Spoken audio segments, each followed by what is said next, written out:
On July the 15th and 16th, 2014, Chinese President Xi Jinping is attending the 6th BRICS Summit in Brazil. From July 17th to the 23rd, he will pay state visits to Brazil, Argentina, Venezuela, and Cuba. This is Xi Jinping's second visit to Latin America as Chinese president, and his fourth visit to the region in all.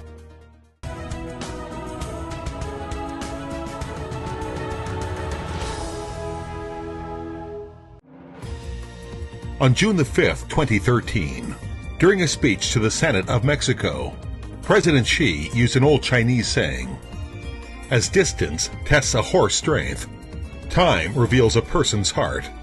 The journey shared by China and Latin America has shown, and will continue to show, that bilateral relations are open, inclusive, cooperative, and mutually beneficial.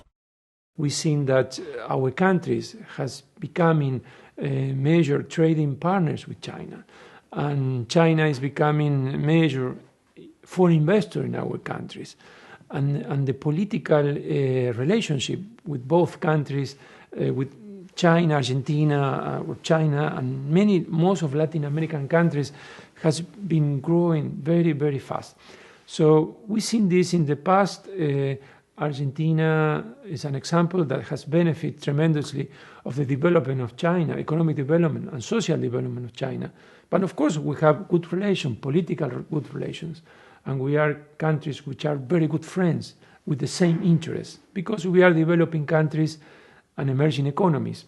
So definitely the world will be more and more interrelated with China, and it's a win-win situation. The fact is, the links between China and the countries of Latin America have a long history. I don't know if you are aware that 10% of the Peruvian population has some Chinese blood. 1 in 10 Peruvians have some great-great-grandfather coming from China. That means 3 million people in Peru are in a way related to China. And China has been, in the last 160 years, more than 160 years, part of the history of Peru. So we are very much entrenched in our history, and I hope we will be very much entrenched in our future for development.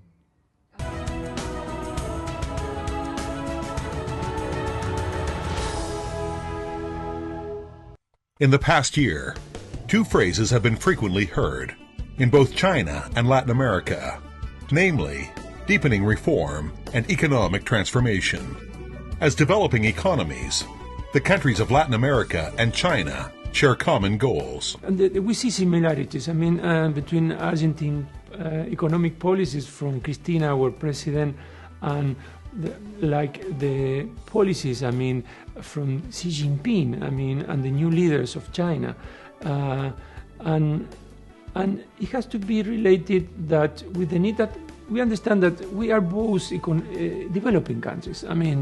That's in a sense means that more or less we have the same domestic political economic agenda, but in the end the objectives are the same. So we can share this kind of experience, and we are doing that. Their similarities have made deepening reform and economic transformation a common factor understood and supported by both China and the countries of Latin America. I'm not the one to analyze that. I think the Chinese leadership itself has said consistently that there is a need to change the model. And the model has been investments and exports. Now, the model has to be more inward looking. And that I'm sure that this is already taking place to some extent. I think what happened in China has been a miracle to some extent. Coming down to 7 or so was only natural. So we are not really concerned about deceleration. Of course, there were analysts that were predicting or at least considering that there might be what they would call a hard landing of the Chinese economy. This has not happened so far.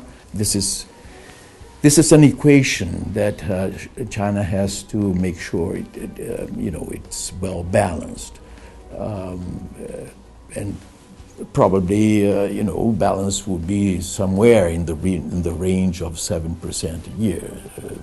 But to me, to us, and I think to the world, this is enough to make a large contribution to the world growth.